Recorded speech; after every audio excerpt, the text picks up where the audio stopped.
Hey everyone, welcome to Discover Study with your political science mentor प्रीति बोरा। दोस्तों, आप सभी को पता है कि मैं आपके लिए लेके आई हूँ एक फ्री बैच पॉलिटिकल साइंस का, जिसमें मेरा पूरा दावा है कि मैं पूरा कोर्स कराऊंगी। आप लोग सोच रहे थे काफी कि मैम कराओगे कि नहीं कराओगे, तो पूरा कोर्स होगा, डोंट वरी, इतना टेंशन मत लो।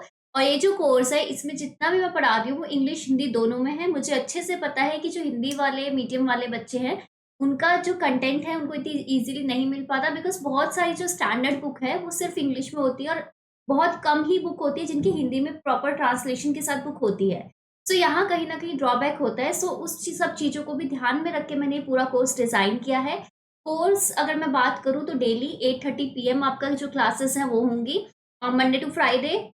एंड मैंने आपको डेफ़िनिटली कहा था कि अगर मुझे लगेगा कि सिलेबस बहुत स्लो चल रहा है या कुछ भी हो रहा है, तो हम सैटरडे संडे भी क्लास ले लेंगे। लास्ट सैटरडे मैं क्लास लेना चाहती थी, बट आपको पता ही है उससे पहले भी मेरा गला थोड़ा खराब हो रखा था, तबीयत ठीक नहीं थी। सो देन मैंने सोचा कि ठीक है, तुम्हारी एडवाइस मान लूँ एंड क्लास ना लूँ। And Monday to Friday definitely होगी क्लास, ठीक है?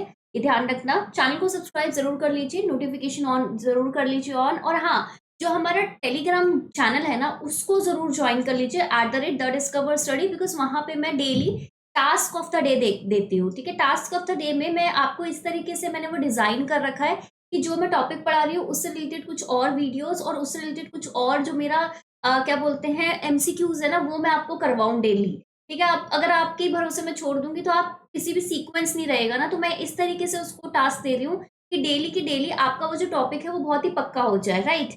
एंड अगेन ये जो डिस्कवर स्टडी है, हमारी डिस्कवर स्टडी की ऐप भी मैंने लॉन्च की है, जहाँ पे मैंने फ्री एमसीक्यू देना स्टार्ट किया है, तो वो भी कर लीजिएगा। पिछले हफ्ते थोड़ा-थोड़ा प्रॉब्लम हो गई थी मुझे, दैट इज़ व्हाई मैं नहीं कर पाई। उससे पिछले हफ्ते आप सभी को पता है फ्री टेस्ट जो फ्री मटेरियल है, उधर आपका यूनिट 1 के नोट्स भी हैं, एंड देन फ्री टेस्ट वाला जो सेक्शन है वहाँ पे आप देखोगे, तो बहुत सारे 7-8 टेस्ट वहाँ पे हो चुके हैं। तो ये सब कुछ आप कर लीजिएगा। अब हम करते हैं आज का topic, that is lecture number 17, कंज़र्वेटिज़्म, रूढ़िवाद। ये जो टॉपिक है, इसने आज आपको इस बार का जो पेपर हुआ था उसमें बहुत ही ऐसा अचंभित कर दिया था, मैं ऐसा बोलना चाहूँगी। क्यों? क्योंकि यहाँ पे नैन्सी फ्रेज़र से रिलेटेड कुछ क्वेश्चन्स आए थे। मतलब काफ़ी सारे कंज़र्वेटिज़्म में कुछ ऐसे क्वेश्चन्स आए थे जो हमने एक्सपेक्ट नहीं किए थे। सो बेसिकली मैं आपको आज बहुत सारे थिंकर्स का कंज़र्वेटिज़्म क्या होता है, रूढ़िवाद बेसिकली राजनीतिक सिद्धांत क्या है उसके पीछे, क्या विचारधारा है, वो आज हम कवर करेंगे। सो इस चैनल को सब्सक्राइब कर लो, नोटिफ़िकेशन ऑन कर लो, वीडियो को तुरंत लाइक कर दो। यार देखो, मुझे बोलना ना पड़े, मैं देखती हूँ कि जब तक मैं आके वीडियो में बोलूँगी नहीं ना, तब तक बहुत सारे बच्चे नहीं करते। तो इतना प्लीज़ खुद से कर दिया करो अगर अच्छा कंटेंट मिल रहा है तो। सो फर्स्ट ऑफ ऑल मुझे ये बताइए कि कंज़र्वेटिज़्म से आपका मतलब क्या होता है, ठीक है? क्या आपको रूढ़िवाद से क्या मतलब है? जैसे हम बोलते हैं ना किसी को कि यार ये तो यार कंज़र्वेटिव है, ये तो रूढ़िवादी है, ठीक है? ये तो भाई मतलब औलाद का है, तो क्या ये एक अच्छी चीज़ है या ये एक बुरी चीज़ है? ठीक है, पहले इसको समझते हैं। Because most of the cases में मैंने ये देख रखा है कि कंज़र्वेटिव होना किसी को आदर्श, मतलब बेसिकली बोलते हैं कि यथास्थिति बनाए रखने का बात कर रहे हैं ये, कि रूढ़िवादी हो रहे हैं, ये बहुत ही प्रोटेक्टिव हो रहे हैं, ठीक है? अपने डिफेंसिव हो रहे हैं, अपने जो पुरानी चीज़ थी वैसी ही रहनी चाहिए, चेंज नहीं होना चाहिए। तो क्या ये जो एक्सप्लेन मैंने अभी किया, क्या ये एक अच्छी चीज़ है या बुरी चीज़ है? अगर आपको लगता है ये अच्छी चीज़ है, तो कमेंट में फटाफट से येस लिखिए, और अगर लगता है बुरी चीज़ है तो फटाफट से लिखिए, सो दैट मुझे पता चले कि आपका पॉइंट ऑफ व्यू क्या है। एंड फिर जब मैं पढ़ाऊँगी ना, तो लास्ट में मैं दोबारा से ये क्वेश्चन पूछूँगी कि क्या कंज़र्वेटिव होना अच्छी चीज़ है या बुरी चीज़ है, राइट? सो अगर मैं फिलॉसफी की बात करूँ, बिकॉज़ पॉलिटिकल थ्योरी राजनीतिक सिद्धांत किसके बारे में है? फिलॉसफी दर्शन के बारे में बहुत कुछ है। कंज़र्वेटिज़्म यानी कि रूढ़िवाद, जिसके पीछे आईएसएम और जो हिंदी में जिसके पीछे वाद लग जाता है, वो एक विचारधारा होती है।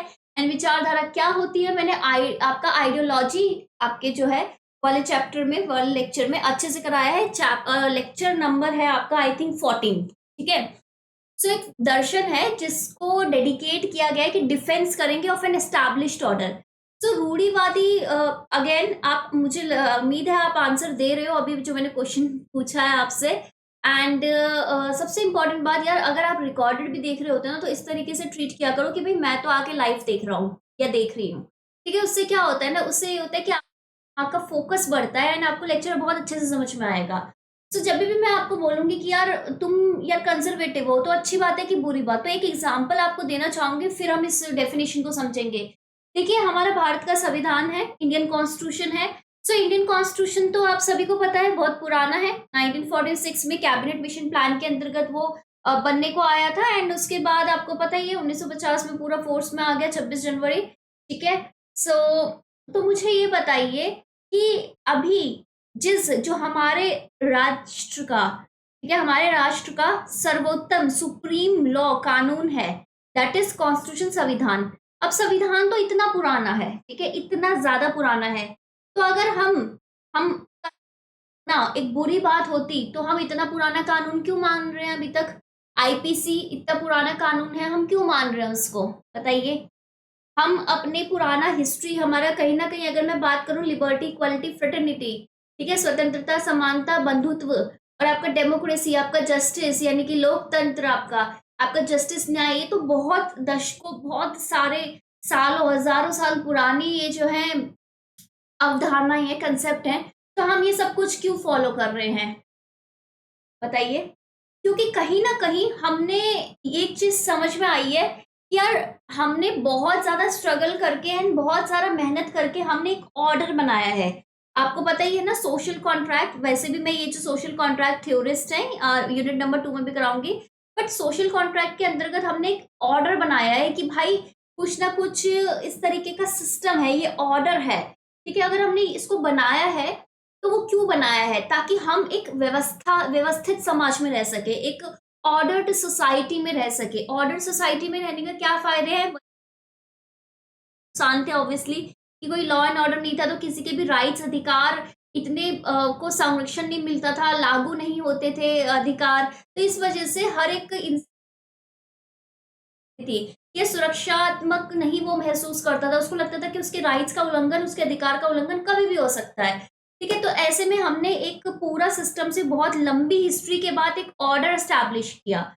अब जब हमने ये ऑर्डर स्टैब्लिश किया है और हम देख रहे हैं कि ये ऑर्डर सक्सेसफुल है, प्रैक्टिकली हम उसको फॉलो कर रहे हैं, वो सक्सेसफुल है, तो हम चाहते हैं कि यार ये जो ऑर्डर है ये हमने इतनी मेहनत से बना सुरक्षित रहे, और सुरक्षित रहने के लिए हमें क्या करना पड़ेगा कि इस ऑर्डर को डिफेंड करना पड़ेगा, इसकी रक्षा करनी पड़ेगी। कि अगर कोई भी आता है, आके बोलता है कि भाई इंडिया में तो डेमोक्रेसी है, हमें नहीं चाहिए, हम आज के बाद इधर से राज करेंगे, तो ऐसा हो सकता है पॉसिबल? बिल्कुल भी नहीं हो सकता। तो कहीं ना कुछ स्टैब्लिश्ड ऑर्डर को डिफेंड करना एक अच्छी चीज है, ठीक है ना। अब इसका दायरा अलग अलग हो सकता है, इसका डिग्री अलग अलग हो सकती है। ठीक है, to maintain the present status को, कि अभी हम जिस स्थिति में आए हैं, जो भी चीज हमने अचीव की है, पाई है, ह्यूमन क्या बोलते हैं, प्रोग्रेस के थ्रू, इतना ज्यादा स्ट्रगल के थ्रू, संघर्ष के थ्रू, इतनी सारी काउंटर करने के बाद हम आ रखे हैं, तो हम चाहते हैं कि वो जो ऑर्डर है वो स्टैब्लिश रहे। क्योंकि इस ऑर्डर की भी अपनी एक विशेषता है। याद करो lecture number 2, nature and significance of political theory, कि भाई प्रकृति क्या है राजनीतिक सिद्धांत की, उसका महत्व क्या है। महत्व क्या है भाई? कि जो प्रॉब्लम्स थी उसको सॉल्व करने के लिए थ्योरीज आई थी, एंड अब सॉल्व करके आंसर हमें मिल गया है, और आंसर हमने इम्प्लीमेंट कर दिया है। तो हम उसको एक्सपीरियंस, हम उसे जी रहे हैं। तो अगर हम जी रहे हैं और अगर हमें लग रहा है कि एक नया हम एक्सपेरिमेंट कर दे इसके ऊपर, और खुदा ना खास्ता वो एक्सपेरिमेंट सक्सेसफुल हुआ, फिर तुम क्या कर लोगे? ठीक है ना। तो कहीं ना कहीं कंजर्वेटिव इस चीज को, अभी जो स्टैब्लिश्ड ऑर्डर है वो बहुत ही सुंदर है, एंड मानव की प्रगति के लिए है, एंड दैट इज वाई हमें इसे प्रोटेक्ट करना है, सिक्योर करना है, और मेंटेन करना है, ताकि ह्यूमन जो है कॉन्स्टेंटली प्रोग्रेस कर सके, प्रगति वाला पाथ चुन सके। तो कहीं ना कहीं ये एक ऐसी स्ट्रेटेजी तुम कहोगे, ऐसी एक विचारधारा बोलोगे जिसका यकीन होता है कि अब है, आगे क्या होगा हमें नहीं पता, अभी क्या है हमारे पास सिचुएशन, जो चीज हमने टेस्ट कर रखी है वो है अभी चीज। ठीक है, एकदम तुम ऐसा रिस्क ले रहे हो, इससे बेटर है कि टेस्टेड वाला चीज तुम अपनाओ। ठीक है ना, ये ऐसी विचारधारा है। समझ में आ रहा है कहीं ना कहीं कंजर्वेटिव? अच्छा, अब कहीं ना कहीं आपने जो मैंने आपको अभी समझाया, अभी आप मोस्टली लोग बोल रहे होंगे कि नहीं कंजर्वेटिव होना बेकार है, ये है। एंड ये जो अभी मैंने हल्का सा एक्सप्लेन किया है, उसके बाद सब लोगों का पॉइंट ऐसे होगा 360 डिग्री कि नहीं नहीं यार मैम बात तो सही कर रही है, लेकिन इसमें भी ना एक ट्विस्ट है, कहानी में ट्विस्ट तो डेफिनेटली होता ही है ना, तो ये हमारा पॉलिटिकल थ्योरी की कहानी में भी ट्विस्ट डेफिनेटली आएगा। तो पॉलिटिकल थ्योरी की कहानी में हल्का सा ट्विस्ट ये है कि हम हमारे चाहिए, ठीक है ना, हमारे कुछ ऑब्जेक्टिव्स उद्देश्य डेफिनेटली है कि मानव प्रगति करे। अब हमने एक व्यवस्थित समाज बनाया, अब हमें लग रहा है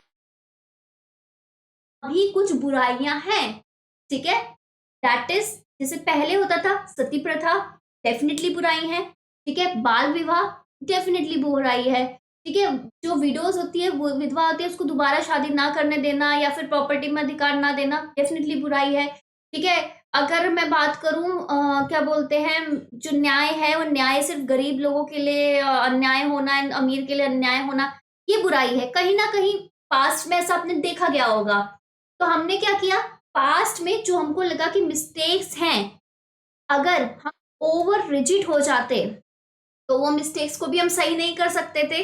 तो कहीं ना कहीं जो लोग आलोचना करते हैं रूढ़िवाद की, वो ये बोलते हैं कि जब हम बहुत ज्यादा स्टिफ हो जाते हैं, बहुत ज्यादा ये नहीं होते कि अकड़ जाते हैं कि भाई यही है, तो कहीं ना कहीं हम इन बुराइयों को नजरअंदाज कर देते हैं। तो हमें रिजिड नहीं होना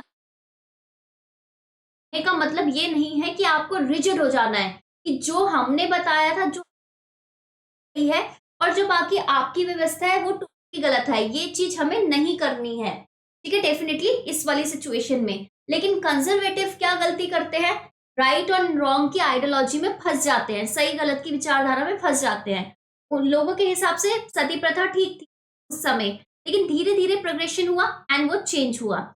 सो अब कैसे मतलब फंस जाते हैं वो मैं इस वाली स्लाइड से बताना चाहूंगी। It prefers liberty over equality. ये बोलते हैं कि यार देखो हर किसी के पास अधिकार होना चाहिए, क्योंकि पहले अधिकार था कि आप लोग स्वतंत्र रह, अब इक्वालिटी तो कहीं ना कहीं बहुत ही बाद में जाके आया ना। समानता कब आई, जब हमने रियलाइज किया, हमें यह एहसास हुआ कि लोग समान है, जबकि सब लोग मानव है तो समान भी होने। बात ये जो अपनी विचारधारा का जो आधार है ना, फाउंडेशन है ना, वो किस पे रखते हैं, ये रखते हैं ट्रेडिशन पे, कि यार सालों पुरानी ये परंपरा चलती आ रही है तो वो आगे भी चलनी चाहिए। अगर वो परंपरा रिलेटेड कल्चर से, मेरे सिविलाइजेशन से, या फिर ऐसी कोई परंपरा होती है जैसे कॉन्स्टिट्यूशन कानून की जो मेरे मतलब की है और इससे हमारा ह्यूमन का प्रोग्रेशन हो रहा है, देन इट इज फाइन। लेकिन कंजर्वेटिव क्या बोलते हैं कि ट्रेडिशन,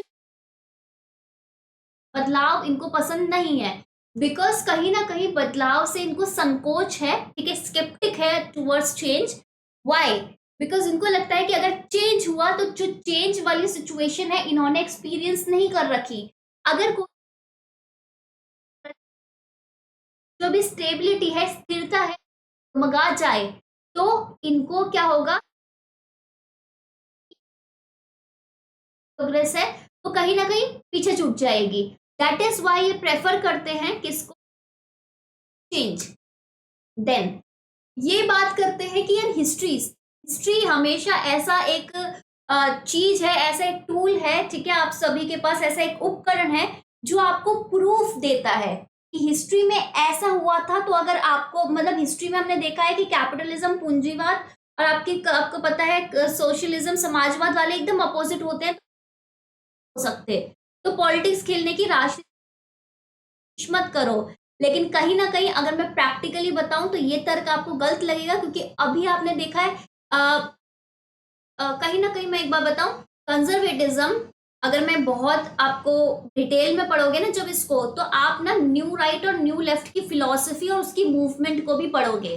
तो कहीं ना कहीं न्यू राइट की अगर मैं बात करूं तो वो कहीं ना कहीं मिश्रण होता था किसका, लिबरलिज्म उदारवाद और सोशलिज्म समाजवाद, यानी कि इकोनॉमिक बेस में। अगर मैं आर्थिक बेस में बोलूं तो किसकी बात करते थे, किस चीज का प्रोत्साहन करते थे, सबको। अगर मैं सोसाइटी की बात करूं, सामाजिक अगर मैं व्यवस्था की बात करूं तो वहां पे वो क्या प्रेफर करते थे, समाजवाद, ठीक है ना। तो कहीं ना कहीं इनका ये वाला तर्क तो गलत है डेफिनेटली।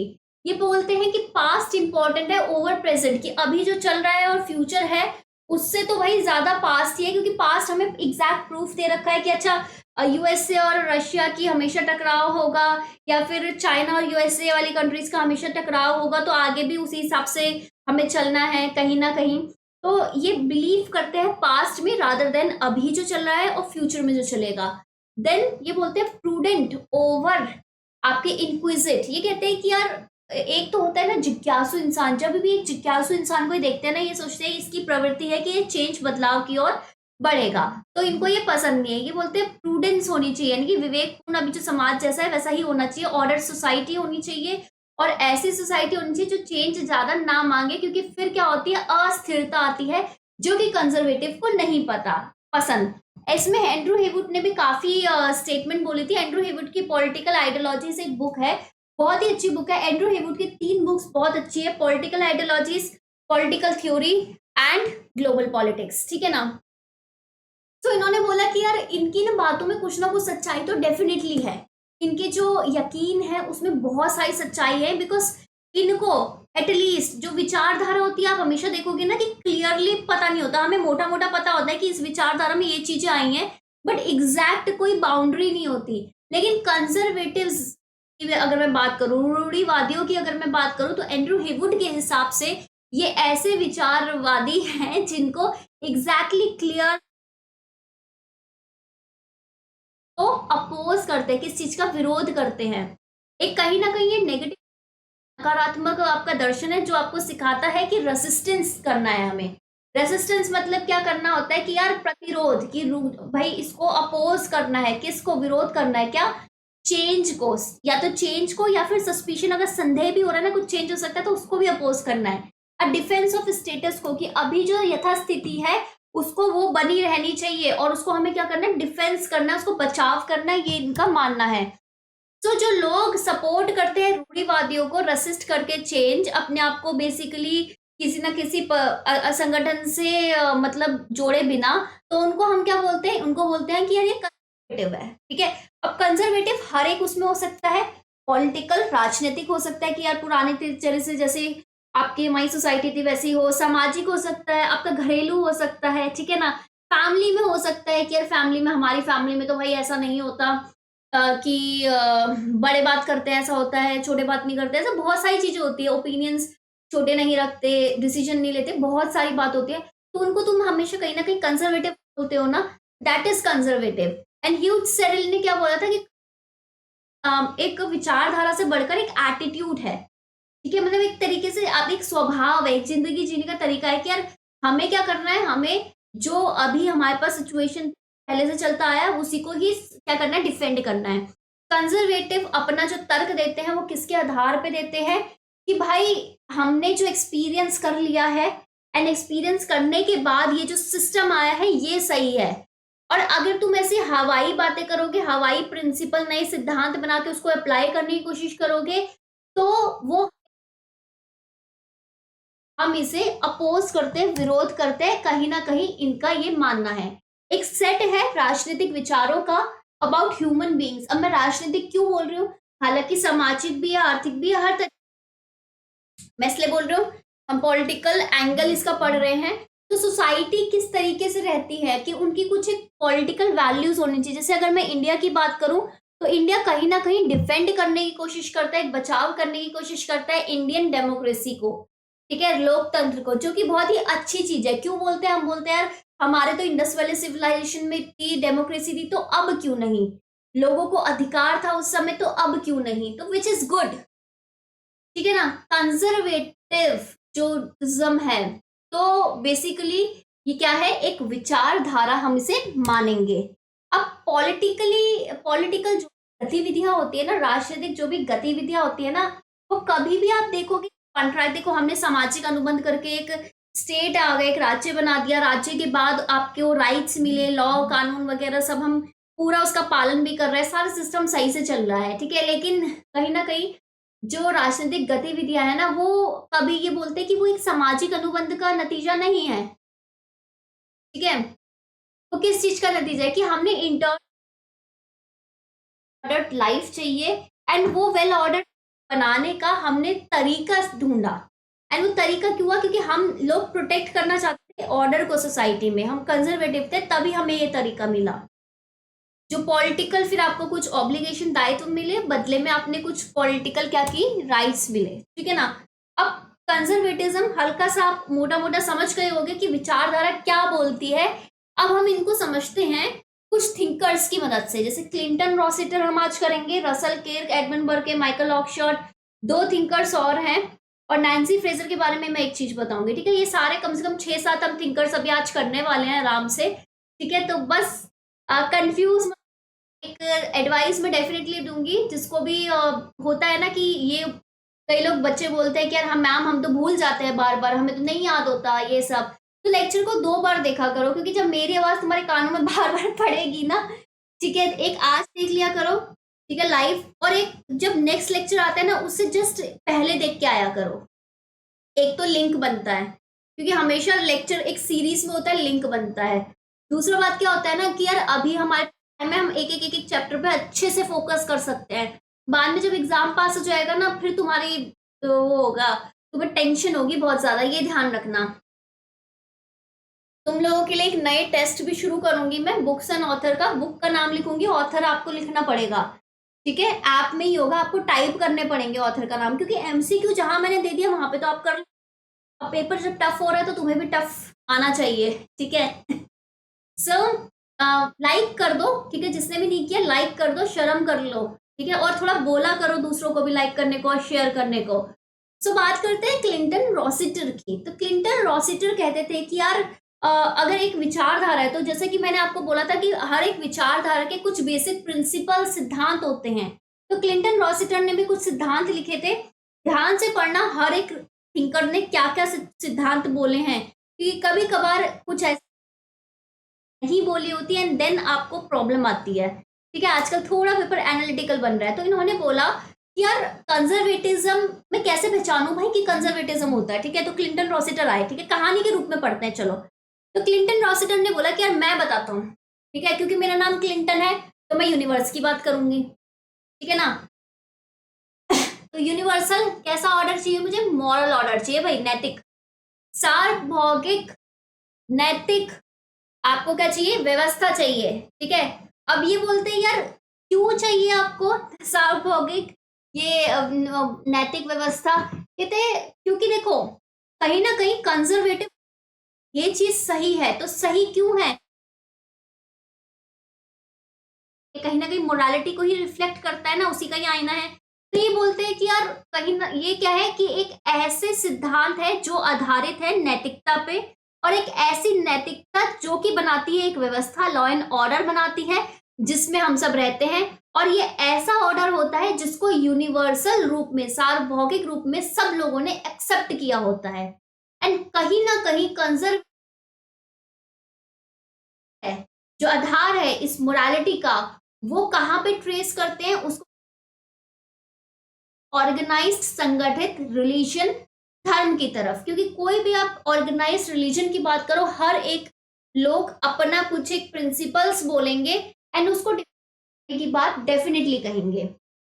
मैं ये नहीं बोल रही कि किसी रिलीजन में अच्छे होते हैं बुरे होते हैं चीजें, मैं ये बोल रही हूँ कि हर एक रिलीजन में कुछ ना कुछ सिस्टम्स होते हैं, सिस्टम होता है ना, हर एक का अपना अपना सिस्टम होता है, रिचुअल्स होती है, हर एक का अपना अपना काम करने का तरीका होता है। तो कहीं ना कहीं जो कंजर्वेटिव है वो क्या करते हैं, अपनी बात करते हैं कि यार यूनिवर्सल, अगर सपोज क्रिश्चियनिटी थी, ठीक है ना, तो क्रिश्चियनिटी में भी क्या होता था कि यूनिवर्सल क्रिश्चियनिटी सेम तरीके के रूल्स फॉलो करेंगे एंड जो मोरालिटी है वो भी एक ही तरीके का होगा। तभी तो प्रोटेस्टेंट रिफॉर्मिस्ट मूवमेंट आई, एकदम थोड़ा क्लैशेस दिखते हैं, हालांकि वो भी तो ईसाई धर्म ही था, आपस में टकराव क्यों है, क्योंकि जो उनका संगठित रिलीजन है, धर्म है, उसमें उन्होंने यूनिवर्सल सार्वभौमिक रूप में बोल दिया था कि ये नैतिक जो प्रिंसिपल्स है, सिद्धांत है, ये हम मानेंगे। अब इसके अगेंस्ट तुम जा रहे हो, दैट मीन्स तुम चेंज, बदलाव की बात कर रहे हो, और कंजर्वेटिव तो कभी भी बदलाव को सपोर्ट नहीं करते, ठीक है, बिकॉज इनको होता है कि यार अगर बदलाव आएगा तो हमें नहीं पता कि वो सिस्टम की जो स्टेबिलिटी, स्थिरता है, वो रहेगी कि नहीं रहेगी। पॉइंट नंबर 1 क्लियर हो गया क्लिंटन रॉसिटर का। 2, पॉइंट नंबर 2 में उन्होंने बोला कि भाई एक आप सभी को पता है इंसान है, इंसान, आप में से कौन सा इंसान है जो परफेक्ट हूं, मैं बिल्कुल परफेक्ट हूं, मेरे में कोई कमी नहीं है, नोबडी, कोई है बिल्कुल भी नहीं है। तो इन्होंने बोला कि जो इंसान नेचर है, स्वभाव है, वो कैसा है? इम्परफेक्ट। अगर वो खुद ही इम्परफेक्ट है, खुद ही ये मतलब अपूर्ण है, बिल्कुल ऐसा परफेक्ट नहीं है, तो क्या गारंटी है कि जो ये रीजन देते हैं, तर्क देते हैं, ठीक है, वो परफेक्ट हो या वो सही हो? और क्या क्या गारंटी है कि सब लोग उससे सहमत हो? क्योंकि चेंज तो किस बना, कहीं ऐसा तो नहीं कि ये इंसान अपने सिविलाइज्ड बिहेवियर यानी कि अपना ये जो क्या बोलते हैं, ये जो पूरा अच्छा सभ्य व्यवहार के पीछे छुप रहा है और ये अंदर से बहुत ही सिंफुल है, पापी इंसान है। ये इस तर्क के पीछे, नई व्यवस्था के पीछे कहीं इसका फायदा तो नहीं है? क्योंकि होता था पहले नए लॉ एंड ऑर्डर आते थे तो कहीं ना कहीं जो मर्चेंट्स होते थे, बिजनेसमैन होते थे, उनको फायदा होता था, उनके हिसाब से आते थे। तो कहीं ना कहीं जो चेंज आ रहा है फेयर नहीं है, कहीं ना कहीं ये लोग तर्क देते हैं। तो ये क्या बोलते हैं कि जो इंसान है वो परफेक्ट नहीं है, तो जरूरी नहीं है कि वो जो चेंज का जो आधार कोई तर्क दे के लेके आ रहा है वो भी परफेक्ट हो। अगर कोई चीज परफेक्ट नहीं है तो डेफिनेटली वो चीज को तो हम अपोज करेंगे ही करेंगे। फिर क्या बोलते हैं? फिर बोलते हैं कि नेचुरल इनइक्वालिटी ऑफ मैन है, कि हर एक इंसान को तुम देख लो, कोई भी समान नहीं है, सब में असमानता है, सबका दिमाग अलग है, सबकी बॉडी अलग है, सबका चरित्र, कैरेक्टर अलग है। अगर इतना असमानता है जो कि प्राकृतिक है, तो ये जरूरी नहीं है उसमें सेम तरीके से वो चेंज को अडेप्ट भी कर पाए, अपना पाए। तो हो सकता है कि अनस्टेबिलिटी आ जाए, अस्थिरता आ जाए। Necessity of social classes and orders. और इन्होंने फिर बोला कि देखो, समाज अपने आप में थोड़ा प्रोग्रेस हुआ है, प्रगति करके एक समाज निकल के आया है, वहां पे कुछ क्लासेस बनी है, वर्ग बनी है, कुछ ऑर्डर बना है, ठीक है, कुछ व्यवस्था बनी है। तो वो क्यों बनी है? कुछ जरूरत होगी ना उसकी, तभी बनी है। अब इस चीज को तुम अपोज कर रहे हो तो इसका मतलब लॉ कानून लगा के, तो दैट मीन्स क्या है? तुम नेचर के अगेंस्ट जा रहे हो, ठीक है ना। अब मोस्ट इंपॉर्टेंट पॉइंट है जो कि आपको ध्यान रखना है और इस पे आपको फंसाया भी जा सकता है। सो कंजर्वेटिव, आप सभी को लगता होगा कि यार वो प्राइवेट प्रॉपर्टी, निजी संपत्ति को अपोज करता है, विरोध करता है, बल्कि एकदम उल्टा है। वो निजी संपत्ति को बिल्कुल सपोर्ट करता है, बिकॉज वो पर्सनल हेरिटेज, पर्सनल धरोहर को बहुत सपोर्ट करता है। वो जैसे फॉर एग्जाम्पल, एक छोटा सा एग्जाम्पल इसको देख के आपको समझाना चाहती हूँ मैं। जैसे कि सपोज एक सोसाइटी है, उसमें ना सारे लोग जो घर पे ऐसा अलग अलग घर है, उधर 10 अलग अलग फैमिलीज रह रही है, और वो फैमिलीज ना कम से कम 25 साल से रह रही है उधर ही। तो कहीं ना कहीं जो लोग प्राइवेट संपत्ति और बहुत सालों से एक जगह पे रह रहे हैं, वो अपना एक नया सिस्टम बना लेते हैं। जो सिस्टम हो रहा होता है 25 साल पहले, उसी के हिसाब से चलते हैं ना। अब वही एक दूसरी सोसाइटी को आप इमेजिन करो, ठीक है ना, कल्पना कीजिए एक नई सोसाइटी की जहां पे यही 10 घर है, लेकिन उधर लोग आ रहे हैं, जा रहे हैं, नहीं है। तो ये सपोर्ट करते हैं प्राइवेट प्रॉपर्टी को, क्योंकि प्राइवेट प्रॉपर्टी अगर बहुत पुरानी ऐसे ये सब होता है, तो दादा, परदादा, पापा, बेटा, फिर उनके बेटे, इस तरीके से अगर सिस्टम होता है तो वहां पे एक व्यवस्था बन जाती है एंड लोग उसको फॉलो करते हैं। तो इसलिए क्या करते हैं, ये सपोर्ट करते हैं प्राइवेट प्रॉपर्टी को। नेक्स्ट, द अनसर्टेनिटी प्रोग्रेस, कि अगर कभी चेंज आया, कभी तो ये क्या गारंटी है कि भाई जो प्रोग्रेस, प्रगति होगी ही होगी, और इस प्रगति को सब लोग रिकॉग्नाइज यानी कि मान्यता देंगे ही देंगे। इससे बेटर है कि प्रिस्क्रिप्टिव अप्रोच अपना लो। प्रिस्क्रिप्टिव क्या होता है? डॉक्टर, हम जाते हैं, अगर हमें कुछ बीमार है, कुछ भी है, अगर मैं बीमार हूं तो मुझे नहीं पता ना कौन सी दवाई लेनी है, मैं खाना है, मैं चुपचाप से उसे मान लूंगी, क्योंकि मुझे पता है मेरे लिए बेस्ट है। मैं डॉक्टर बन के खुद पूरा काम नहीं कर सकती ना, पहले पूरा पढ़ूं, सारा एनालाइज करूं, मेरा बहुत टाइम जाएगा, ठीक है ना। हो सकता है मैं और बीमार हो जाऊं, लेकिन मेरे लिए अभी बेस्ट सिचुएशन क्या है? ये डॉक्टर है, इनको सब पता है, इन्होंने बता दिया, ये सब पढ़ो, खत्म। ये क्या है? बेस्ट सिनेरियो है। दैट इज वाई ये सपोर्ट करते हैं किसको? प्रिस्क्रिप्शन को, ठीक है ना। अब ये फिर क्या बोलते हैं कि यार ऑब्वियसली अगर एक समाज है, समाज में व्यवस्था बनाए रखने के लिए एक नीड है कि एक रूलिंग और सर्विंग एरिस्टोक्रेसी होनी चाहिए, एक सत्ता, रूढ़ और सेवाकृत अभिजात वर्ग की आवश्यकता होनी चाहिए। बिकॉज अल्टीमेटली तुम कोई भी सोसाइटी में देखोगे तो ये लोग मिलते ही मिलते हैं। इवन मॉडर्न डे डेमोक्रेसी में भी तो इस चीज से जब तुम बच नहीं सकते तो उस चीज को तुम मान लो, अपना लो, बेसिकली ये मानते हैं। अब ये बोलते हैं कि जो ह्यूमन रीजन है ना, मानव जो तर्क है ना, कारण है ना, वो लिमिटेड है, वो सीमित है, किसी को भी नहीं पता कि वो आगे क्या बनेगा। लेकिन जो हमारे परंपरा है, ट्रेडिशन है, हमारे इंस्टीट्यूशन है, संगठन है, हमारे सिंबल्स है, कुछ प्रतीक हैं, हमारे रिचुअल्स हैं, परंपराएं हैं, ठीक है, और इवन हमारे प्रिजुडिस की, हमारा जो होता है ना प्रिजुडिस की, यार मैं पहले से कुछ चीज मानती हूँ, पूर्वाग्रह, तो ये सब जो चीजें हैं ये अपने आप में महत्वपूर्ण है। ह्यूमन रीजन वेरी कर सकता है, मे बी सीमित, ये टाइम टू, इन सारी चीजों ने जो अभी मैंने बताया, इन्होंने अपना टेस्ट दे चुके हैं, बढ़िया है ये। तो द फॉलिबिलिटी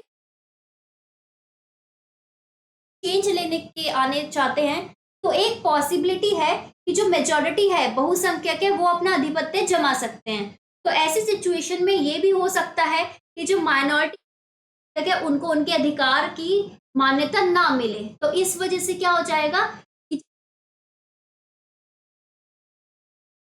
ठीक है, बैलेंस जो है कहीं ना कहीं सोसाइटी का बिगड़ जाएगा, संतुलन। ये तो थे क्लिंटन रॉसिटर, राइट। अब नेक्स्ट है इनके रसल किर्क। रसल किर्क ने बोला कि जो कंजर्वेटिव एक ऐसी फिलॉसफी है जो इंडिविजुअलिज्म यानी कि व्यक्तिवाद ऑफ एन ऑटोनॉमस इंडिविजुअल, कि हर एक व्यक्तिवाद को भी सपोर्ट करती है, एंड कहीं ना कहीं उसकी जड़ें व्यक्ति के अधिकार में। अब आप सोचोगे यार ये कैसे है, ये तो उल्टा नहीं बोल रहे, क्योंकि इसमें तो व्यक्ति को रोक रही है कि तुम ये मत करो, वो मत करो, लेकिन ये बोलते हैं कि देखो ये व्यक्तिवाद को इस तरीके से सपोर्ट, समर्थन कैसे करती है कि व्यक्ति के लिए सबसे इंपॉर्टेंट क्या है, उसके राइट्स, उसके अधिकार। उसको राइट कब मिलेंगे, जब पारंपरिक तरीके से जैसे उसको राइट मिलते आ रहे थे, ट्रेडिशन वाला जो सिस्टम था, जो जिससे स्टेबिलिटी, स्थिरता थी, अपनी ड्यूटीज करके राइट्स ले रहा था, वो लेते रहे, ठीक है। अगर इस सिस्टम में जरा सा भी बिल्कुल हो, तो दैट इज वाई ये कहते हैं कि कंजर्वेटिव कहीं ना कहीं इनडायरेक्टली इंडिविजुअलिज्म, व्यक्तिवाद को सपोर्ट करता है, समर्थन रखना। अब इनके 6 कैनन में मैं क्या बोलता हूँ, उन्होंने बोला कि यार देखो, हमेशा जो कंजर्वेटिव है वो कहीं ना कहीं जो अपना आधार की, बहुत टाइम से ये ट्रेडिशन, परंपरा चलते आ रही है, उसका आधार क्या होता है, मोरालिटी, कि भाई ये नैतिकता है, ह्यूमैनिटी है, मानवता है, और क्या है, कुछ कस्टम है, कुछ कंडीशंस हैं कि यार ये परंपराएं हैं, ये सब चल रहा है, कुछ संविधान है, कुछ प्रिस्क्रिप्शंस है, कुछ नुस्खे हैं, ये सब हम इतने टाइम से फॉलो करते आ रहे हैं, और ये हमारे समाज ने इन सब चीजें झेल के ही ये सिस्टम बनाया है। तो भाई इन सब चीजों को रिस्पेक्ट करो, कहीं ना कहीं ये इस चीज पे फोकस करती हैं। तो रसल किर्क का जो 6 कैनन ऑफ कंजर्वेटिव थॉट है, ये मैं आपको बता देती हूँ। पहला कि बिलीफ है, एक मान्यता है कि एक हमेशा ना हमारे आसपास ना एक नेचुरल लॉ यानी कि प्राकृतिक कानून चलता है, जिसके बेसिस पे सारा समाज और हमारा ये जो विवेक है, हमारी चेतना, हमारा कंसाइंस है, वो काम करता है। जैसे कि हमें कोई बोलता नहीं है कि यार ये अच्छा काम करो, बचपन में सिखा देते हैं कि क्या चीज अच्छी है, क्या चीज बुरी है, लेकिन आपने कभी नोटिस किया है कि हमें हर एक चीज पे थोड़ी ना बताते हैं कि अब देखो, हम अपनी जिंदगी में 100 ऐसी चीजें होती है जिसमें आपको ये चुनना होता है कि क्या अच्छा है, क्या बुरा है, लेकिन क्या हमारे पेरेंट्स या फिर हमारे टीचर्स या फिर हमारे आसपास की सोसाइटी के कोई भी लोग आपको हर एक चीज, वो 100 चीजों में अलग अलग से सारी चीजों को गिनवा के बताए? नहीं, लेकिन आपको एक जनरल आइडिया दे देते हैं कि सही क्या होता है, गलत क्या होता है, एंड उसके बेसिस पे आप क्या करते हो, डिसीजन लेते हो, निर्णय लेते हो। तो ये कहते हैं अदृश्य नेचुरल लॉ से चलता है, एक बॉडी ऑफ नेचुरल लॉ, प्राकृतिक कानून है, जिसमें अगर हमारा विश्वास है ना, तो कहीं ना कहीं वो हमारी सोसाइटी को चलाती है, एंड इनफैक्ट हमको भी चलाती है। तो ये कहते हैं तो उसको हमें प्रिजर्व करके रखना है, बचा के रखना है। दूसरा, the love of variety and the mystery of human existence. देखो, हमें पता है कि जो ह्यूमन है इम्परफेक्ट है, लेकिन कहीं ना कहीं अगर मैं बात करूं, ह्यूमन वेराइटी है, यानी कि इक्वालिटी नहीं है, सब लोग अलग अलग है, हिस्ट्री है ह्यूमन इधर एग्जिस्टेंस में, ह्यूमन के तर्क में, इंसान के। तो कभी भी अगर मैं बात करूं ह्यूमन बीइंग की, तो इसके ना मतलब अनेकों रंग है, तो हम उस अनेकों रंग को सीमित नहीं करते एक लिमिटेड विचारधाराओं के अंदर, जैसे कि भाई यूनिफॉर्मिटी होनी चाहिए, ठीक है ना, या फिर इगैलिटेरियनिज्म, सबको समान कर दो, या यूटिलिटेरियनिज्म कि भाई मेजोरिटी ऑफ द नंबर जो बोलेंगे वो कर दो। नहीं, इसको सीमित नहीं कर सकते। क्यों? क्योंकि ये असीमित है। Next, ultimate equality. अल्टीमेट क्या होती है? समानता है किसके किसके उसमें? भगवान के जजमेंट में। ठीक है, भगवान का जो कानून है वो सबसे सर्वोच्चम है, ये ऐसा मानते हैं। एंड कानून के समक्ष भी क्या है? समानता है। और यही लोग मिल के क्या बताते हैं? आपको रिकॉग्नाइज करते हैं कि कंजर्वेटिव को। बट इक्वालिटी ऑफ कंडीशन की condition and means in servitude and boredom. ठीक है, सो बेसिकली ये बोलते हैं कि ईश्वर का जो निर्णय है में अंतिम समानता है। ठीक है, और जो कानून की अदालतों के समक्ष समानता को रूढ़िवादियों द्वारा मान्यता प्राप्त है। भाई हमें पता है कि यार क्या चीज सही है, क्या चीज गलत है। हमें कहीं ना कहीं मोरालिटी में पता होता है कि भाई चोरी करना पाप है, किसी को मारना पाप है। लेकिन उस पे जब तक तुम कानून बना के उसे इम्प्लीमेंट नहीं करते, लागू नहीं करते, तब तक कुछ नहीं होता। तो ये प्रोसेस हमने कर लिया है, ये सिस्टम हमने अभी तक बना के रख दिया है। अब क्या करना है? इसे फॉलो करना है, इसे ज्यादा चेंज करने की कोशिश नहीं करनी। डेफिनेटली अमेंडमेंट्स होती है, लेकिन बेसिक स्ट्रक्चर तो अभी हम प्रिजर्व करके रखते हैं ना। फ्रीडम और प्रोस्पेरिटी, ठीक है, स्वतंत्रता और समृद्धि अविभाज्य है, यानी कि इनको तुम अलग नहीं कर सकते। कि किसी को ऑब्वियसली कंजर्वेटिव किसको बात करते हैं कि यार इक्वालिटी नहीं करनी, कि इक्वालिटी कर दो कि सिस्टम चेंज हो जाएगा। ये जो अलग अलग हमने इतना विभाजन कर रखा है, क्यों कर रखा है? कि तुम्हें फ्रीडम है, लिबर्टी इंपॉर्टेंट है, स्वतंत्रता इंपॉर्टेंट है। जितना तुम किसी को स्वतंत्रता दोगे उतनी समृद्धि मिलेगी, उतनी प्रोस्पैरिटी मिलेगी। ठीक है, अदरवाइज अगर तुम ऐसा नहीं कर रहे तो क्या होगा? गवर्नमेंट ही तुम्हारी मास्टर बन जाएगी। अगर गवर्नमेंट मास्टर बन रही है तो तुम्हारा क्या इधर रोल है? इस चीज को ये बात करते हैं। नेक्स्ट क्या बोलते हैं? वही आपका क्लिंटन रोसिटर की तरह कि अ फेथ इन प्रिस्क्रिप्शन, वो डॉक्टर वाला। यार इससे पहले कि मैं खुद, मेरे को ही पता है कि ये सिस्टम है, सक्सेसफुल है, चुप फॉलो कर लेता हूँ। अदरवाइज सत्ता हो जाएगी, और मैन की जो डिजायर है पावर के लिए वो तो कभी खत्म नहीं होती, होप्स बोल देते हैं। ठीक है, तो वो हो जाएगा। तो society must alter for prudent change. हाँ, डेफिनेटली चेंज होना चाहिए, लेकिन चेंज के लिए परिवर्तन करना चाहिए।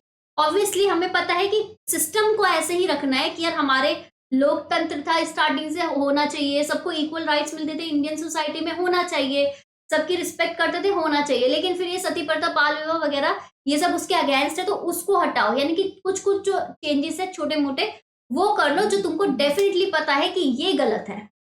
ठीक है, तो ऐसा कौन बोलते थे? Russell Kirk. अब बात करती हूँ मैं टाइप्स ऑफ कंजर्वेटिज्म पे। ठीक है ना, कि रूढ़िवादी के प्रकार तो 3 है। टेम्परामेंटल, ठीक है, स्वाभाविक, इस स्वभाव में क्या आपका व्यवहार बन गया रोजमर्रा की जिंदगी में। ठीक है, कि भाई अगर तुम रात को कहीं जा रहे हो तो सेफ्टी के साथ जाओ। क्यों भाई? क्यों जाना है? चाहे लड़का हो या लड़की, सेफ्टी के साथ जाओ, क्योंकि सब लोग अंदर होते हैं तो वारदातें ज्यादा होती है, चोरी चकारी ज्यादा होती है। स्वाभाविक है, स्वभाव में आ गया है कि ये चीज ऐसा होता है तो प्रिकॉशंस ले लो।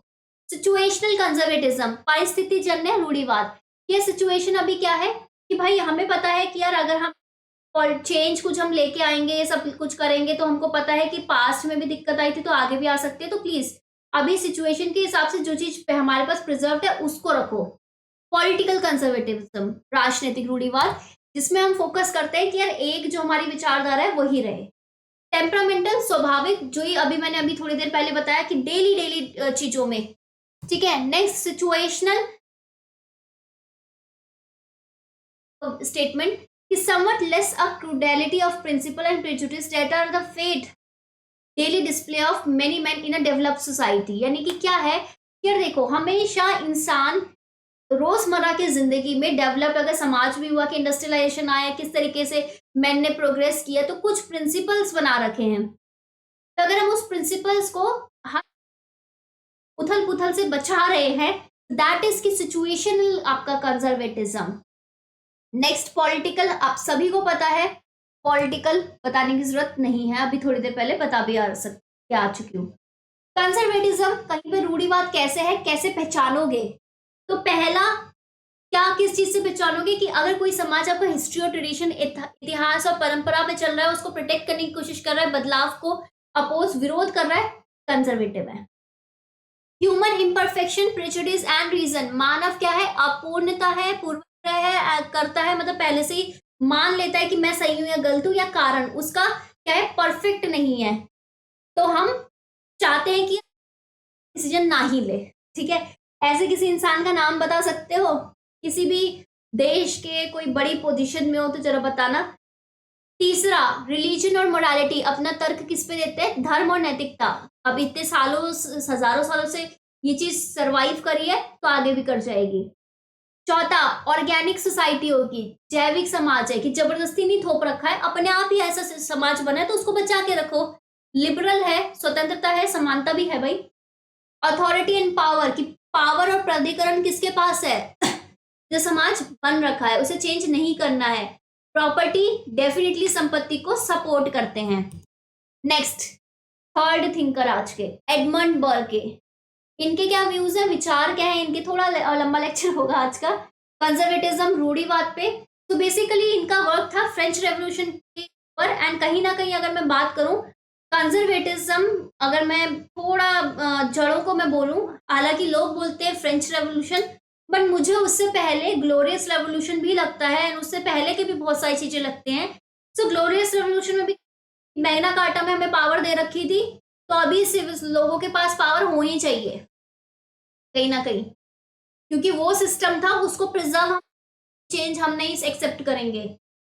फ्रेंच सोसाइटी अगेन, कि भाई हमारा ये जो समाज है इसमें असमानता हो रही है, जो नेगेटिव चेंज है उसे तो अपोज करेंगे ना।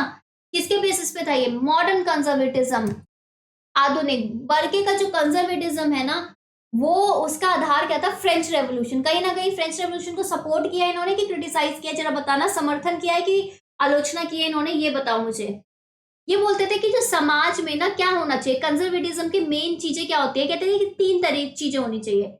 एक तो भाई स्टेटस को हो, यथास्थिति हो, कि जो सिस्टम या प्रिंसिपल उनको बार बार ऐसे चेंज वेंज ना करे, क्योंकि फिर लोग कंफ्यूज हो जाते हैं, लोग दायित्व निभाने हैं, क्या उनको राइट्स मिलेंगे, कुछ पता नहीं होता। दूसरा, ऑर्गेनाइजेशनल कंजर्वेटिज्म, संगठनात्मक रूढ़िवाद, कि जो ऑर्गेनाइजेशन है, संगठन है, वो होने चाहिए, ताकि क्या कर सके, ओवर है ये इम्प्लीमेंट कराएंगे, यही आगे लेके जाएंगे, यही डिफेंड करेंगे यथास्थिति को, इसलिए ये जरूरी है। तीसरा है फिलोसॉफिकल कंजर्वेटिज्म, दार्शनिक रूढ़िवाद। क्यों जरूरी है ये प्रोटेक्ट करने के लिए, इंटरेस्ट, आप उसको प्रोटेक्ट करने के लिए बहुत जरूरी है। देन आता है माइकल ऑक्सफोर्ड। माइकल ऑक्सफोर्ड के भी कुछ विचार है कंजर्वेटिज्म, रूढ़िवाद पे। क्या बोलते हैं, तो बेसिकली ट्रेडिशनलिज्म, यानी कि परंपरावाद को ये सपोर्ट करते थे। इनका ऐसे भी है बीइंग कंजर्वेटिव। तो पहले परंपरावाद क्या है उसे समझ लेते हैं। परंपरावाद एक ऐसी विचारधारा है जो अपना बेसिस, आधार रखती है परंपराओं पे, क्योंकि ये बहुत सालों पुरानी परंपरा है, अभी भी सरवाइव कर रही है, तो इसे बचा के रखो, आगे भी करेगी। जैसे फॉर एग्जांपल इंडियन कॉन्स्टिट्यूशन का बेसिक स्ट्रक्चर, कि बेसिक स्ट्रक्चर है, ये राइट्स तो होने ही चाहिए हर एक इंसान के पास, तो ये मिलने चाहिए। ओके, कि यार ये इंपॉर्टेंट है, ये तो प्रकृति ने दे रखा है, तो आप छीनने वाले। डॉक्टर वाला एग्जाम्पल, मेरे को पूरा एक्सपीरियंस नहीं है कि मैं पूरा डॉक्टर की पढ़ाई करके फिर अपना इलाज करूं, बहुत टाइम लग जाएगा ना, मेरी हालत और खराब हो जाएगी। इससे बेटर मैं चुपचाप से बात मान लूं। That is traditionalism, tried and tested method. समाज उससे स्थिरता बनी हुई है, उसे बचा के रखो, ठीक है ना।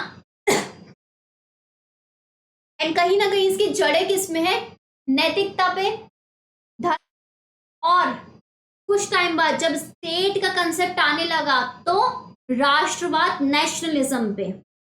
आइडियोलॉजिकल स्टाइल है ये पॉलिटिक्स का, यानी कि पॉलिटिक्स हम बहुत सारे तरीकों से करते हैं। एक होते हैं विचारधारा, और एक आपको पता है आइडियोलॉजिकल पावर भी होती है। स्टीवन लुकास ने बोला था, ठीक है ना, कि भाई जो आप सबको ड्राइव करती है कि आप इस तरीके से चेंज लेके आइए, तो ये है इनका, ठीक है ना।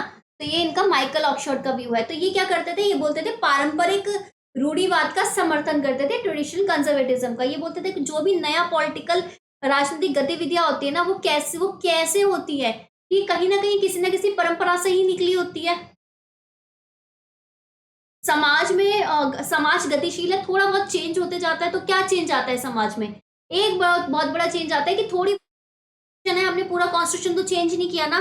काफी कंट्रीज ऐसी जिन्होंने नया नया कॉन्स्टिट्यूशन बहुत बार बनाया, लेकिन हमने क्या किया है, थोड़ा बहुत अमेंडमेंट संशोधन कर दिया आज के समाज के हिसाब से, एग्जिस्टिंग सिस्टम के हिसाब से, लेकिन कहीं ना कहीं वो जो उसकी जड़ें हैं वो हमारे बहुत पुराने से है।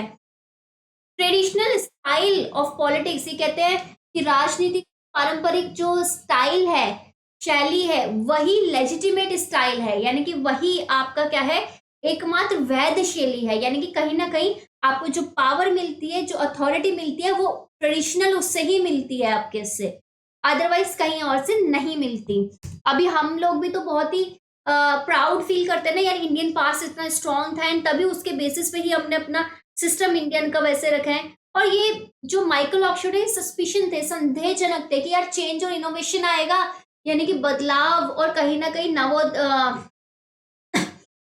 नवोन्मेष, ठीक है, नवाचार होगा, तो क्या होगा, लोग क्या करने चलेंगे, लोग अपने फाहिद के हिसाब से चेंज लाने की कोशिश करेंगे, तो लोगों में टकराव होगा। और अगर ये दिक्कत आएगी, अपना ऐसे बीइंग कंजर्वेटिव में इन्होंने बोला था कि देखो, कंजर्वेटिव का मतलब क्या होता है कि जो फेमिलियर है, जिसको मैं जानता हूं, मैं उसके साथ जाऊं रादर देन किसी अनजान के साथ जाने से। जो चीज मैंने ट्राई कर रखी है मैं वो खाऊंगा, रादर देन कि मैं कुछ नई डिश खा के अपना मुंह खराब कर लूं। ये मैं ऐसे एग्जैक्टली नहीं बोला, मैं ट्राई थोड़ा याद कराने के लिए बता रही हूँ। जो फैक्ट, चलो भाई टेस्ट लेके देखते हैं कि दूसरा ऑप्शन लगा के क्या कितने मार्क्स मिलते हैं। कट जाएंगे भाई number. Actual to the possible, कि भाई जो अभी एक्चुअल मैं क्या कर सकता हूँ या क्या कर सकती हूँ, 24 घंटे में मैं लिमिटेड काम कर सकता हूँ या फिर कर सकती हूँ, रादर देन मैं ये सोचूं कि भाई एक दिन में तो मैं पूरी बुक कर लूंगा, पॉसिबल ही नहीं है। ठीक है, जो मेरा नियर अभी जो मेरा गोल है मैं उस पर फोकस करूं, रादर देन कि मैं 2 साल पहले आगे की प्लानिंग करूं। तो ये बोलता है कि अभी पे फोकस करो। द कन्वीनियंट, यानी कि जो सही है, जो मेरे लिए आसान है, पहले करूँ, रादर देन कि मैं हर एक चीज को क्या बोलते हैं, परफेक्ट करने की कोशिश करूं। अभी की खुशी से, खुशी बहुत अच्छी है, रादर देन मैं ये सोचूं कि यार हाँ ऐसा होगा तो मैं बहुत खुश होऊंगा या खुश होंगी, ये हमें पता नहीं ना वैसा होगा कि नहीं। तो इस तरीके से इन्होंने डिफाइन किया था बीइंग कंजर्वेटिव। ठीक है, 4 हो गए। फिफ्थ थिंकर एलेक्सिस डी टॉक्योविले, थोड़ा लेक्चर लंबा जाएगा आज का। फ्रेंच पॉलिटिशियन थे, ठीक है, पॉलिटिकल थ्योरिस्ट, हिस्टोरियन थे। जो टॉक्योविले ने बेसिकली एक एम्बीवैलेंट अकाउंट दिया था। What do you mean by ambivalent? ठीक है, सो एम्बीवैलेंट अस्पष्ट भी हो सकता है। क्यों बोलते हैं इसे? एम्बीवैलेंट का मतलब होता है ना सही ना गलत, सही भी नहीं है गलत भी नहीं है, ठीक है, जो कहीं ना कहीं बीच में है। एमर्जिंग डेमोक्रेटिक सोसाइटी, डेफिनेटली मैंने आपको पहले भी बताया था डेमोक्रेसी अमेरिका में कैसी है क्या नहीं है। इन अमेरिका उसमें बात कर रखी थी इन्होंने कि डेमोक्रेसी की जब भी मैं बात करती हूँ, लोकतंत्र की बात करती हूँ, तो सबसे पहले आप किस कैसे मिलती है, राजनीतिक रूप से, पॉलिटिकल रूप से मिलती है। एक बार पॉलिटिकल मिल गई, उसके बाद नेक्स्ट क्या होता है कि इकोनॉमिक एंड सोशल, यानी कि आर्थिक और सामाजिक मिल जाएगी आपको। ठीक है, तो उस पर्सपेक्टिव से इन्होंने कंजर्वेटिव को बात की थी कि कंजर्वेटिव कैसा इंपॉर्टेंट है आपकी सोसाइटी में। इन्होंने हाईलाइट किया था कि अगर हम बहुत ज्यादा इक्वालिटी की अपॉर्चुनिटी, मतलब अपॉर्चुनिटी की इक्वालिटी कर देंगे, यानी कि अवसर की समानता कर देंगे, और बहुत ज्यादा हम सोशल मोबिलिटी बहुत ही इजी कर देंगे कि कोई भी किसी क्लास में हो सकेगा, तो फिर क्या होगा, आज में बहुत ज्यादा जब समानता हो जाती है ना, तो कोई सोचता है यार मेरे को भी इतने पैसे मिल रहे हैं काम करने का, इसको भी इतने पैसे मिल रहे हैं, मैं क्यों इतना एक्स्ट्रा काम करूं, मैं क्यों नया इनोवेशन करूं। ठीक है, ये थोड़ा मैं एग्जांपल बेस में समझा रही हूँ। तो ये कहीं ना कहीं इंपॉर्टेंस खत्म हो जाएगी। जो पुराने क्लास के हिसाब से, पुराने वर्ग के हिसाब से जो भी विभाजन था, जो भी सोसाइटी थी, सिविलाइजेशन, सभ्यता थी, तो उसके भी अलग खतरे हैं। तो उस खतरे से बचने के लिए कंजर्वेटिव होना कहीं ना कहीं जरूरी है। इन पर्टिकुलरली इन्होंने हमें वार्निंग दी थी कि जो एटमाइज्ड इंडिविजुअल है, एटम का मतलब क्या होता है कि किसी भी एक कण, ठीक है ना, एक कण, जैसे H2O2 ऐसे होता है ना, H2O, तो HHO, तो एक जो कण होता है, ठीक है ना, तो ये बोलते थे एक परमाणु, कि इंसान क्या बन जाएगा, इंडिविजुअलिज्म, कि सिर्फ मुझे अपने से मतलब है, बाकी मेरे को सामाजिक, मेरे दायित्व, मेरे घर के दायित्व, मेरे आपके क्या बोलते हैं आर्थिक दायित्व या मेरे राजनीतिक दायित्व, उससे मतलब नहीं है। तो कहीं ना कहीं जब ऐसा हो जाता है ना कि पारंपरिक जो हमारा सामाजिक एक बॉन्ड होता था ना, बंधन होता था, वो टूट जाता है, और जो सोसाइटी का जो स्ट्रक्चर है, संरचना है, वो हो जाती है। एंड इसमें क्या होता है कि हर एक इंसान को अपने से मतलब, चीज में वोटिंग होगी तो टायरनी ऑफ द मेजोरिटी हो जाती है, यानी कि बहुमत की टायरनी, यानी कि अत्याचार, उनका ही पूरा राज हो जाता है, जो कि अगेंस्ट है आपके डेमोक्रेसी के। डेमोक्रेसी इंपॉर्टेंट है, but tyranny of the majority उससे भी ज्यादा डेंजरस है, ठीक है ना। डेमोक्रेसी इन अमेरिका में इन्होंने बात की थी। तो इन सब से बचने के लिए क्या करो, सिस्टम है रूढ़िवादी जो सिस्टम है उसे प्रिजर्व करके रखो। एंड आर्विंग क्रिस्टल, इन्होंने भी कुछ बोला था।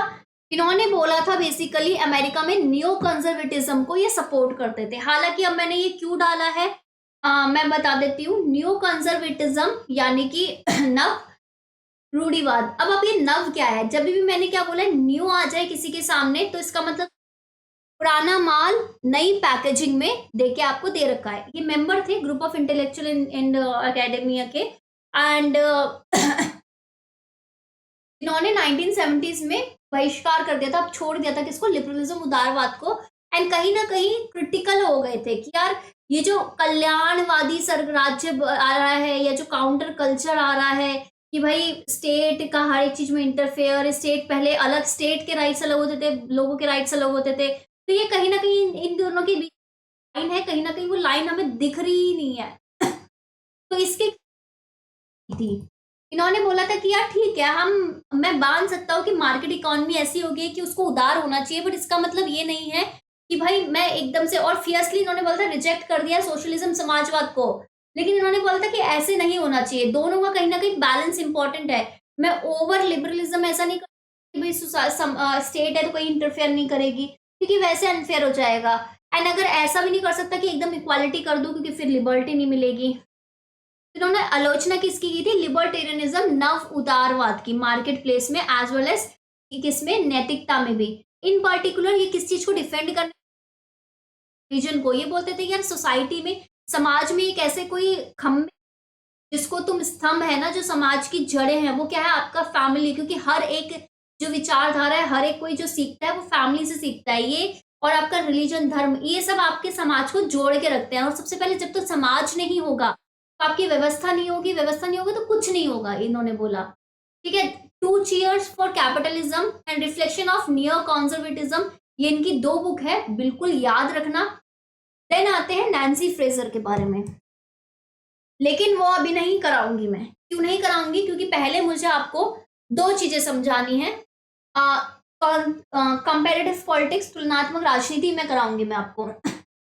2 चीजें क्या है वो, न्यू राइट और न्यू लेफ्ट मूवमेंट। क्योंकि जब तक मैं इनका था रीडिस्ट्रीब्यूशन और रिकॉग्निशन कैसे हुआ सोसाइटी में, तो उसके लिए सबसे पहले आपको समझने की न्यू राइट आया कैसे, आया क्या आया। तो पहले आपको ये सारी जितनी भी है ना, सोशल, मार्क्सिज्म, ये सब समझने की जरूरत है, सारी विचारधारा है। फिर जाके न्यू लेफ्ट और न्यू राइट आएगा। क्योंकि अभी आपको लेफ्ट ही नहीं, आपको सोशलिज्म ही नहीं पता, तो मैंने आपको न्यू लेफ्ट कैसे बताऊंगी।